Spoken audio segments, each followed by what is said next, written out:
안녕하세요. 저는 돌싱이 된 지 어느덧 3년이 지난 여자입니다. 제가 돌싱된 기간보다 짧은 2년이라는 기간 동안 결혼 생활을 했었어요. 아무리 그 사람을 몇 년 동안 좋아했어도 싫어지는 건 정말 한순간인 것 같아요. 정말 그 사람을 위해 공들인 저의 세월이 단 몇 초 만에 무너지게 될 줄은 꿈에도 몰랐어요. 저는 과거 남편을 정말 많이 사랑했고 지금은 사랑했던 만큼 많이 증오하고 있어요. 제가 이 나이 되도록 살면서 누군가를 이렇게 싫어한 적도 없는 것 같아요. 여기에라도 풀어야 이 감정이 조금이라도 사그러질 것 같아서 이렇게 글을 쓰게 되었어요. 누군가에게, 특히 모르는 사람에게 제 얘기를 해본 적이 없는데 오늘은 용기를 내서 한번 해보려고 해요. 제가 조금 떨려서 다소 두서없이 말할 수도 있는데 양해 부탁드릴게요. 2년 연애하고 결혼했으니 그 사람을 처음 만난 건 7년 전이겠네요. 저희는 제가 친구 대신 나간 소개팅을 통해서 만나게 됐어요. 친구는 그때 좋아하는 사람이 있었어서 저를 억지로 소개팅에 내보냈었어요. 당시 저는 고등학교 교사였고 남편은 중학교 교사였거든요. 두 사람 다 같은 직업을 삼고 있으니 각자 학교 얘기를 하면서 말이 잘 통했어요. 교사라는 공통점으로 말을 트기 시작했고 나중엔 자연스럽게 취미 얘기로 빠지게 되더라고요. 소개팅은 물 흐르듯 흘러갔고 다음 약속도 잡았어요. 저희는 그렇게 몇 번 만나고 둘 다 나이가 있는지라 결혼을 전제로 연애를 시작했어요. 저희는 짧다고 하면 짧고 길다고 하면 긴 2년이라는 연애를 끝마치고 부부의 연을 맺게 되었습니다. 저는 친정어머니, 아버지도 두 분 다 건강하게 계셨고 여동생, 남동생 있는 동생 부자였어요. 남편은 외동에 20살이 되던 해에 사고로 아버지를 여의고 혼자서 어머니를 모시고 살고 있었어요. 남편이 못 살았던 건 아닌 것 같은데 시아버지께서 생전 돈을 되게 중요하게 여기셨다고 하더라고요. 시아버지께서 어릴 때 못 살았다가 커서 막노동하고 안 해본 일이 없을 만큼 열심히 일해서 다 무너져 내려가는 집안을 일으켰다고 하더라고요. 그런 걸 보고 자라서 그런지 남편과 시어머니도 돈과 명예를 중요시 여기는 것 같았어요. 아무래도 이 세상은 돈과 명예가 있어야 살아남을 수 있는 세상이었으니까요. 친구들한테 말도 못했었는데 사실 저는 제대로 된 프로포즈도 받아보지 못했어요. 남편은 선물 같은 건 다 보잘것없다고 진실된 마음만 있으면 되는 거 아니냐며 진심을 눌러 담은 편지를 주며 프로포즈를 했어요. 당시 저는 뻔한 프로포즈가 아닌 다른 사람과 다른 특별한 프로포즈를 받은 것 같아 감동이었지만 지금 생각해보면 돈 아까워서 돈 안 드는 선에서 하려고 많은 노력을 했던 것 같아요. 저는 선물에도 저를 생각하며 골랐을 그 사람의 진심이 담겨있다고 생각하지만 편지는 직접 손으로 한자 한자 적어야 하기에 더 의미가 있게 느껴졌었어요. 그리고 편지는 쓰는 내내 계속 제 생각을 하면서 썼을 거 아니에요. 저는 이 사람은 뻔하지 않고 늘 제 예상을 빗나가는 특이한 사람이구나 싶었어요. 이런 사람이랑 살면 사는 동안에 여느 결혼 생활처럼 뻔하진 않겠다는 생각을 했어요. 결혼한 지 얼마 되지 않아서 그 생각은 정말 처음 생각했던 의미와는 전혀 다른 의미로 제게 와닿았어요.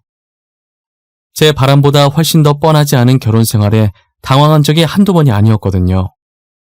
저의 황당스러운 결혼 생활은 그렇게 시작되고 있었습니다. 제가 그토록 꿈꿔왔던 사랑하는 사람과의 신혼생활과 결혼생활은 이런 것이 아니었는데 다른 사람들처럼 놀러 다니고 맛있는 거 먹으러 다니며 행복하게 지낼 줄 알았어요. 하지만 제 생각과 달리 저는 이 집안에 식모로 들어온 사람처럼 살아야 했어요. 저희는 혼자 계시는 시어머니가 걱정되어 시댁으로 들어가 시어머니를 모시며 살았었어요. 저는 당시 효자 아들이라 그런 줄 알았는데 알고 보니 집 살 돈이 아까워서 본가살이를 한 것이었어요. 연애할 때야 남편이 돈 계산하는 거 보면 알뜰살뜰하다, 돈 관리 잘하는 게 멋있어 보인다 정도로 보였죠.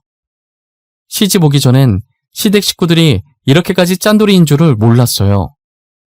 그럴만도 한 게 지금 생각해보면 결혼 전엔 시댁을 방문한 적이 한 번밖에 없어서 몰랐던 것 같아요. 결혼 허락 받을 때 잠깐 간 게 달아 그 짧은 시간 동안 이 집안이 어떤지 짐작할 수가 없잖아요. 그렇다고 제가 초면에 집안을 이리저리 둘러볼 수도 없는 노릇이니까요. 연애 시절엔 뭘 해도 다 좋아 보일 시기니까 돈 아끼자는 말을 입에 달고 다녀도 아무 생각이 없었어요. 저는 뭐가 됐든 남편과 함께라는 자체가 좋아서 남편이 하자는 대로 다 해줬었죠. 남들보다 근사하지 못한 데이트를 해도 그저 좋았었어요. 오히려 벌써부터 돈 관리가 확실한 남편이 자랑스러웠어요. 하지만 그 생각도 결혼과 동시에 유리 깨지듯 산산조각이 나버렸어요. 저는 돈을 그렇게 못 버는 것도 아닌데 강제로 허리띠를 졸라매야 했어요. 저도 사치하는 편은 아니라서 명품 가방 하나조차 없는데 그나마 돈을 쓰는 게 화장품이었거든요. 피부가 워낙 예민해서 싸구려 화장품은 절대 못 쓴단 말이에요. 그래서 제가 쓰는 화장품들을 보면 다른 화장품들보다 가격대가 조금 비싸요. 아가씨 시절엔 어차피 돈을 벌고 저 혼자 쓰는 돈이니까 아낌없이 발랐었어요. 하지만 결혼함과 동시에 그 화장품들을 쪼개고 쪼개서 정말 조금씩 써야 했죠. 화장품 다 써서 사려고 하면 남편과 시어머니의 혼잣말 같은 잔소리를 몇 시간이나 들어야 했거든요. 이렇게 제 돈으로 사는 건데도 제가 눈치를 봐야 하는 지경이었어요. 이렇게는 안 될 것 같아서 생활비도 드리고 용돈도 따로 챙겨드리니 제가 제 돈 쓰는 거엔 신경 안 쓰셨으면 좋겠다고 딱 잘라서 이야기했어요. 아무래도 제가 생활비와 용돈을 넉넉히 드리는 편이니 찍소리도 못 하시더라고요. 저는 결혼한 후 원래 가지고 있던 카드들을 모조리 없앴어요. 시댁 식구들은 무조건 현금을 사용했고 과소비의 원인인 카드는 절대 금지였거든요. 그리고 항상 남편의 가방 속엔 계산기가 들어있었어요. 돈 얘기가 나오면 무조건 계산기부터 꺼내서 두들겨요. 저는 같이 살다 보니 계산기에 노이로제가 걸려서 이제는 계산기를 쳐다도 보기 싫어요. 꼬깃꼬깃 주머니 속에서 현금을 꺼내는 것도 더 이상 하기 싫어요. 그리고 현금 계산하면서 민망했던 적이 한 번 있었어요. 제가 택시 탈 때 주로 카드로 계산했었지만 가끔 현금으로 계산하면 거스름돈 얼마 안 나올 땐 그냥 안 받고 기사님께 가시는 길에 커피라도 사드시라고 하고 안 받거든요. 그런데 남편은 동전 10원 단위까지 정확하게 다 받고 나오는 거예요. 저는 남편이 지폐는 무조건 받을 걸 알기에 동전이라도 받지 말자고 기사님 고생하시는데 자판기 커피라도 마시라고 하자 해도 요지부동이었어요. 여보, 그냥 동전은 받지 말자. 기사님들 얼마나 고생하시는데 가시는 길에 자판기 커피라도 드시라고 하자. 응? 땅 파면 820원이 나와? 우리가 매일 돈을 놨냐고. 우리도 고생해서 힘들게 돈 버는 거야. 원래 택시 안 타려고 했는데 당신이 다리 아파서 죽겠다는 소리 내서 겨우 탄 거구만. 그럼요. 세상에 고생 안 하고 돈 버는 사람이 어디 있겠어요. 다 힘들게 사는 거죠. 남편분께서 되게 알뜰살뜰 하시네요. 지금 10원짜리가 없어서 여기 850원 있습니다. 저 10원짜리 있어요. 30원 드릴게요. 같이 힘들게 돈 버는데 20원도 소중하죠. 그럼 수고하세요. 저는 가끔 남편이 이렇게 융통성 없이 나올 때마다 한숨밖에 안 나오더라고요. 괜히 제가 너무 민망하고 쥐구멍이라도 있으면 당장이라도 쥐구멍으로 달려가서 차라리 쥐들이랑 같이 사는 게 더 마음 편할 것 같았어요. 남편도 저런데 시어머니는 어떻게 해요?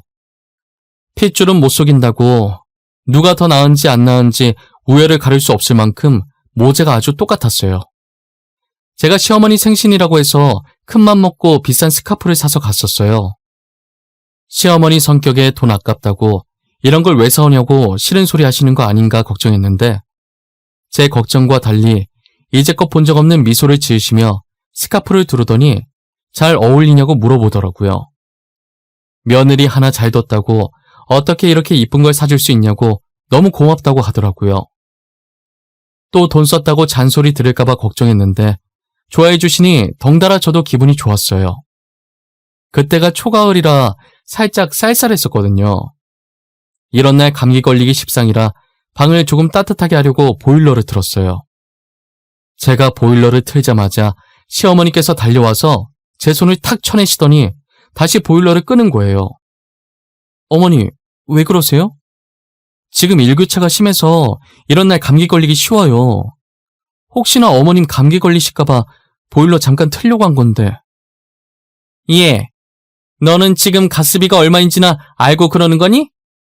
나는 보일러 안 틀어도 괜찮으니 너는 추우면 옷 더 껴입거라. 그래 여보, 지금 가스비 장난 아니야. 나는 그래서 미리 겨울옷 다 빼놨어. 요즘 안 그래도 날씨가 쌀쌀한 것 같아서 저녁엔 좀 더 껴입고 자게.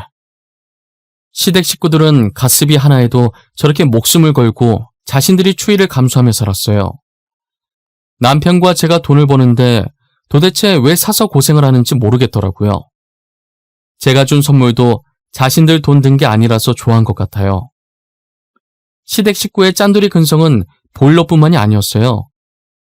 화장실이나 거실에 있는 휴지 한 칸도 허투루 쓰지 못하게 했고 물티슈도 마음대로 못 썼어요. 자기들끼리 아예 상황에 맞게 써야 할 휴지 칸수도 정해놨더라고요. 그리고 화장실 수압이 너무 약하고 물도 너무 적게 내려와서 고장난 줄 알고 사람을 불러야 하나 싶다가 남편과 시어머니 성격에 변기에도 무슨 짓을 했을 게 분명하다는 생각에 변기 뚜껑을 열었어요. 아니나 다를까 수도세 아끼려고 변기 안에 벽돌을 넣어 놓으셨더라고요. 그런데 하나가 아니라 넣을 수 있을 만큼 최대한으로 양껏 넣어놨더라고요. 여러분들이 그 모습을 실제로 봤어야 하는데 저는 변기 속 벽돌과 대면하는 순간 기가 찼습니다. 아무리 수도세 아끼려고 한 것이지만 이건 진짜 너무하다는 생각도 들었어요. 그래서 거기서 그나마 작은 벽돌 하나를 남편과 시어머니 몰래 빼버렸어요. 변기도 이렇게 해놓는데 당연히 저희가 씻는 것도 마음대로 못했죠. 목욕을 하려고 하면 시댁 식구가 정해놓은 물만큼만 통에 받아서 쓸 수 있었어요. 아무래도 그 물로 몸도 씻고 머리도 감아야 하니 머리 감으면서 머리 헹굴 때 물이 몸까지 쓸려 내려오게 씻을 수밖에 없었어요. 그래야만 정해놓은 물에 맞게 머리를 감고 몸을 씻을 수 있었거든요. 심지어 빨래도 세탁기로 돌리면 손빨래하는 것보다 물을 많이 쓰고 더군다나 전기세까지 잡아먹는다고 무조건 손빨래를 고집하세요. 제가 보다 못해 시어머니께 생활비 조금 더 드릴 테니 세탁기 쓰라고 했지만 그 돈은 모아두라고 직접 손으로 빨면 되는데 왜 쓸데없이 돈을 쓰려고 하냐고 하시더라고요. 그리고 저희는 조선시대 사람 마냥 항상 정확히 저녁 7시가 되면 냉장고를 제외한 모든 전기를 차단해요. 저희가 자는 동안 쓸데없이 돌아가는 기계들의 전기세도 아깝다는 거죠. 그래도 음식은 상하면 안 되니 냉장고를 제외한 모든 전기를 다 끊어버려요. 전기가 끊기면 할 게 없으니 어쩔 수 없이 강제 취침을 해야 했어요. 출근을 위해 알람을 맞춰야 해서 집에 오면 최대한 휴대폰을 안 봐요. 혹시라도 배터리 닳아서 알람 소리 못 들으면 큰일이니까요. 저는 항상 출근해서 휴대폰 충전하거나 보조 배터리로 충전해야 했어요. 옆에 앉아 계시는 선생님은 제 사정을 알아서 제가 오자마자 휴대폰 충전하면 안쓰럽다는 듯 저를 쳐다봐요. 저는 하소연할 수 있는 사람이 옆자리 선생님과 친정 부모님 딱 3사람뿐이었어요. 한 달에 2번 정도 혼자서 친정에 가는데 갈 때마다 친정 부모님한테 하소연을 해요. 친정어머니는 시어머니께서 나이가 있으신 분이니 어쩔 수 없다고 이해하라고 하더라고요. 주영아 어쩌겠어. 너네 시어머니께서 나이가 조금 있으시잖니. 결혼해서 그 집안 사람 됐으면 너가 참고 이해해야 하지 않겠니? 엄마, 나 결혼 괜히 한 것 같아. 남편도 만만치 않아. 연애할 때는 알뜰한 게 보기 좋았거든? 요즘 사람들 돈 흥청망청 쓰는 사람 많으니까. 근데 이건 해도 해도 너무 심한 것 같아. 아무래도 이 서방이 사돈을 보고 자라면서 배운 게 절약하는 것이니 그렇게 크는 건 당연한 거 아니겠어. 그래도 돈 펑펑 쓰는 것보단 낫잖아. 아, 엄마. 며칠 전에 내가 500원짜리 껌을 하나 샀었거든? 직업 특성상 말을 많이 하니까 입에서 단내가 나는 거야. 그래서 쉬는 시간 잠깐 먹으려고 껌을 샀는데 현금 영수증을 하라는 거야. 500원짜리 하나 사고 현금 영수증을 하라고 했다고? 겨우 500원인데 현금 영수증을 해줘? 500원은 현금 영수증 잘 안 해줄 텐데. 그러니까 내 말이. 그래서 나도 500원은 현금 영수증 안 해줄 거다 그랬더니 내 돈 내가 쓴 거 현금 영수증 하겠다는데 누가 안 해주냐면서 사람들 앞에서 생 난리를. 그래서 어떻게 했어? 현금 영수증 했어? 직원이 해주든? 하긴 뭐래. 사람들 다 쳐다보고 쪽팔려서 그냥 껌 다시 내려놓고 남편 데리고 나왔어요. 학교 근처 가서 샀지 뭐. 남편이랑 다른 학교 근무하니까 다행이지. 에휴. 남편은 이렇듯 500원짜리 껌을 사든 200원짜리 사탕을 사든 무조건 현금 영수증을 하는 사람이었어요. 절대 무슨 일이 있어도 카드 사용은 안 되고 무조건 현금을 사용해야 하며 현금 영수증에다가 무조건 지류 영수증 끊어서 가계부 작성까지 해야 한다고 저한테 시켜요. 저는 그래서 자잘하게 사는 건 남편 몰래 혼자서 사서 들어오죠. 저는 친정도 가족이라고 생각하고 친정 부모님께도 짠돌이 짓을 할 줄 알았어요. 그래서 최대한 친정 부모님과 시댁 식구를 마주치지 않게 하려고 했거든요. 제 고통을 친정 부모님께 나눠드리고 싶지 않았으니까요. 그런데 저희 친정어머니 생신 때 부모님께서 저희 부부를 초대하신 거예요. 항상 저만 가서 축하해드리고 집으로 돌아왔었거든요. 제가 매일 시댁 눈치 보며 배달 음식을 시켜 먹거나 외식하는 건 꿈도 못 꾸니까 자신의 생일을 핑계 삼아 딸한테 맛있는 거 먹이려고 그러신 거예요. 비싼 레스토랑 예약했다고 하니 남편이 그러냐면서 알겠다고 하고 넘어가는 거예요. 저는 음식도 조금 나오는데 가격만 비싼 곳에 왜 가냐고 한 소리 할 줄 알았는데 안 그러더라고요. 친정 부모님께는 선을 지키고 짠돌이 짓을 안 하는구나 싶었어요. 근데 전혀 예상치 못한 행동으로 짠돌이 짓을 하더라고요. 저는 그날 먼저 부모님을 만나서 같이 백화점에 가서 쇼핑도 하면서 간만에 데이트를 했어요. 아버지 차를 타고 약속했던 레스토랑에 갔는데 남편이 먼저 와서 앉아있더라고요. 저는 남편이 보이자 반가운 마음에 웃으면서 손을 흔들려고 했는데 화장실에서 시어머니께서 나오시더니 남편 옆에 앉는 게 아니겠어요? 저는 무슨 상황인지 사태 파악이 안 돼서 친정 부모님을 쳐다보니 난처하다는 듯 웃더라고요.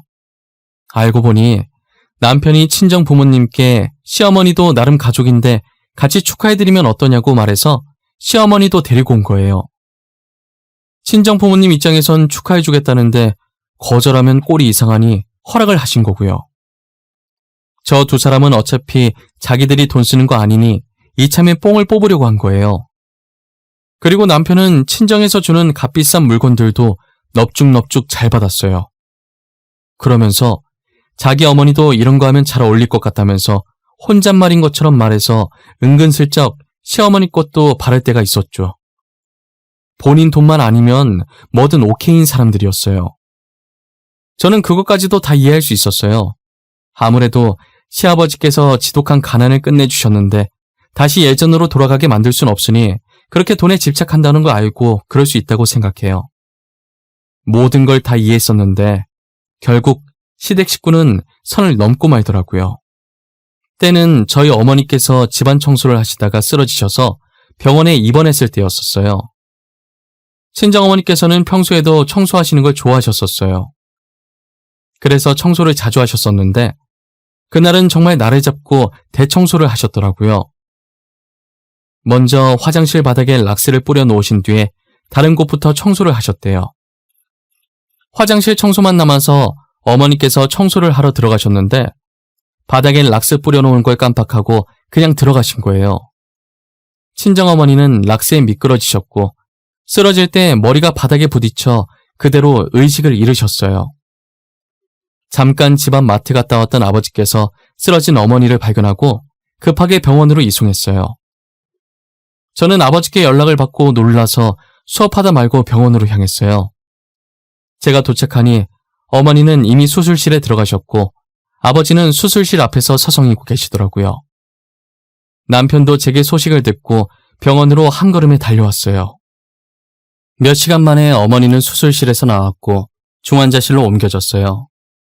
연세가 있으신지라 스스로 해도 의식을 못 찾고 사경을 헤매시더라고요. 아버지는 자기가 옆에 있었어야 했다면서 잠시 마트 갔던 자신을 탓하고 계시더라고요. 저는 아버지 탓이 아니라고 어쩔 수 없는 사고였다고 다독였어요. 저까지 슬퍼하면 안 될 것 같아서 눈물을 참았어요. 다른 지역 살던 동생들이 병원에 도착했고 동생들에게 어머니와 아버지를 맡기고 잠시 짐을 챙기러 병실을 나왔어요. 남편의 이해할 수 없는 행동은 그때부터 시작이었어요. 남편은 중환자실을 나오자마자 병원비 얘기부터 하더라고요. 여보, 장모님 병원비는 어떻게 해? 당신이 장녀니까 우리가 계산해야 돼?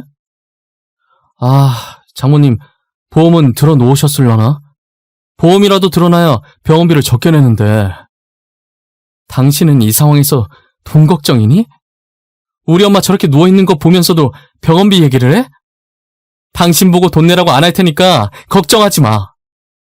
당신 돈이 내 돈이고 내 돈이 당신 돈인데 어떻게 걱정을 안 해? 동생들 보고도 내라고 해. 당신만 다 내지 말고. 알겠지? 요즘 당신 동생들도 일한다며. 저는 남편의 말에 대꾸할 가치도 없다는 생각에 입을 꾹 다물고 남편을 한번 째려본 뒤 집으로 향했어요. 그래도 시어머니는 같이 나이 들어가는 처지니 저희 어머니 걱정을 반만이라도 하실 줄 알았어요.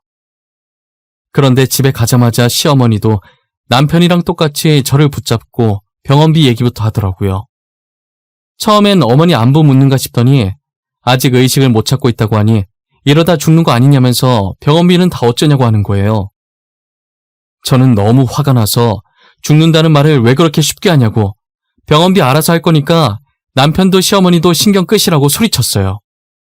사람들이 어떻게 저렇게까지 밑바닥일 수 있는 건지 온몸에 소름이 끼칠 지경이었어요. 한순간에 시댁 식구들한테 정이 떨어졌고 같은 공간에서 숨 쉬는 것도 싫었어요. 어머니가 아파서 슬픈 것보다 시댁 식구들 태도에 화나는 게 더 커서 눈물도 안 나오는 거예요. 거기다 시어머니는 눈치도 없이 방까지 찾아와서 제게 돈 얘기를 하시더라고요. 아가, 만약에 너희 엄마 잘못되면 재산 분할 정확하게 해야 한다? 들어보니 네 밑으로 동생 2명 있다던데 동생들한테 주면 안 된다. 장녀인 네가 다 가지겠다고 해. 알겠지? 어머님, 지금 재산 걱정할 때가 아니라 저희 어머니 걱정하실 때 아니에요? 안 싸돈이야 안타깝지. 그치만 남은 사람도 살아야 하는 거 아니겠어? 너무 야박하다고 생각하지 마. 우리라고 이러고 싶어서 이러는 줄 아니? 넌 재산 분할이나 잘해. 멍청하게 동생들한테 뺏기지나 말고. 시어머니는 끝까지 제 속을 다 뒤집어 놓고 나가셨어요. 내가 전생에 무슨 죄를 얼마나 지었길래 저런 사람들과 엮이게 된 건지 하늘이 원망스러웠어요. 어떻게 가까운 사람이 생사를 오가고 있는 와중에 저렇게 돈밖에 모를 수 있을까요? 너무 짜증나서 제가 제 머리를 뜯고 있었는데 아버지께 전화가 왔더라고요. 갑자기 어머니가 발작을 한다고요. 저와 남편은 전화를 받고 병원으로 달려갔고 제가 도착했을 땐 어머니를 진정시키고 의사가 나오더라고요. 의사는 앞으로 3일이 고비라고 3일 동안 안 깨어나면 뇌사 판정한다고 하시는 거예요.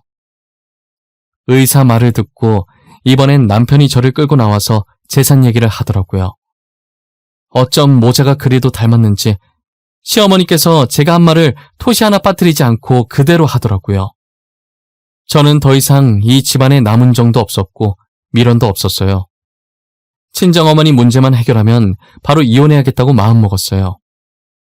저는 어머니가 제발 의식을 찾아서 예전 모습으로 돌아왔으면 하는 마음을 담아 간절히 기도했어요. 하지만 신은 도대체 저한테 뭐가 그리도 화가 나셨는지 제 기도는 들어주시지 않았고 저희 친정어머니는 하루도 못 버티고 새벽에 다시 발작하시다가 결국 돌아가셨어요.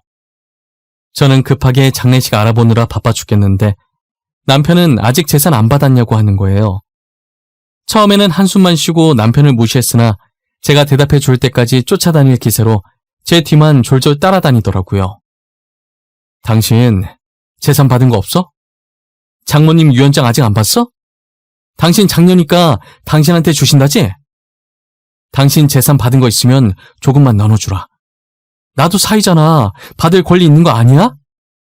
적당히 좀 해. 지금 뭐 하자는 거야? 가뜩이나 엄마 돌아가셔서 심란한데 왜 그래 정말? 제발 철 좀 들어라 인간아. 언제까지 계속 돈돈거릴 건데? 당신 죽어서도 돈돈거릴래? 너 치사하게 그럴래? 그게 아니라 우리 집 말이야. 10년도 더 된 집인데 리모델링 한번 할 때 됐잖아. 그런데 나한테 그런 큰돈이 어딨겠어? 어차피 당신도 같이 사는 집이고 재산 받은 거 있으면 3천 정도만 좀 주라. 리모델링 좋아하시네. 당신한테 줄 돈 따윈 없어. 그러니까 좋은 말로 할 때 그만해라. 도와줄 거 아니면 차라리 집에 가 있어.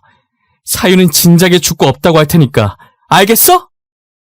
저는 돈 달라는 남편의 말에 싫다고 분명히 말했는데 결국 장례식까지 와서 계속 재산 얘기를 하더라고요. 혹시나 이런 모습을 친정아버지가 보시게 될까봐 조마조마하며 남편을 쳐냈어요. 그러다 아버지께서 화장실에 갔고 저는 그때 잠시 방심했던 거예요. 볼일 보러 가신 줄 알았는데 잠시 손만 씻으러 가신 거였어요. 화장실에서 나오신 아버지는 우연히 복도에서 남편이 제게 하는 얘기를 들으신 거예요. 아버지는 제가 말릴 틈도 없이 남편에게 가서 남편 뺨을 내리치셨어요. 방심한 상태에서 엄청난 힘으로 맞은 남편은 보기 좋게 나가 떨어졌어요. 아버지는 남편에게 삿대질을 하시며 다시는 우리 집안에 발도 들일 생각하지 말라고 하셨고 저를 보시더니 저딴 사이 필요 없으니까 당장 이혼하라며 저를 데리고 장례식장 안으로 들어갔어요. 와중에 남편은 뺨 맞고도 정신을 못 차렸는지 친정아버지 다리 붙잡고 자신한테도 재산 준다고 하라고 그러면 이혼하겠다고 울부짖더라고요. 저는 끝까지 밑바닥을 보이는 남편에게 오만정이 다 떨어졌고 친정아버지는 남편의 손을 뿌리치고 더러운 것 묻었다는 듯 다리를 털었어요. 저는 어머니 장례식을 마치자마자 남편과 이혼을 했어요. 재산 안 주면 이혼 안 하겠다고 버티는 통에 이혼 소송을 하게 됐죠. 긴 소송 끝에 판결은 저의 손을 들어주었고 아직 아이가 없는 탓에 위자료는 조금밖에 못 받았지만 소송을 통해 그동안 제가 받은 정신적 피해 보상으로 2천만 원을 받아냈어요. 아버지한테 그렇게 맞고 무서워서 친정 근처에도 안 올 것 같던 전 남편이 친정까지 찾아와서 제게 따지더라고요. 이혼에 위자료에 피해 보상까지 한 걸 알고 시어머니가 쓰러지셨다면서요. 야, 너 이제 어쩔 거야? 너 때문에 우리 엄마 쓰러졌는데 어떻게 할 거냐고!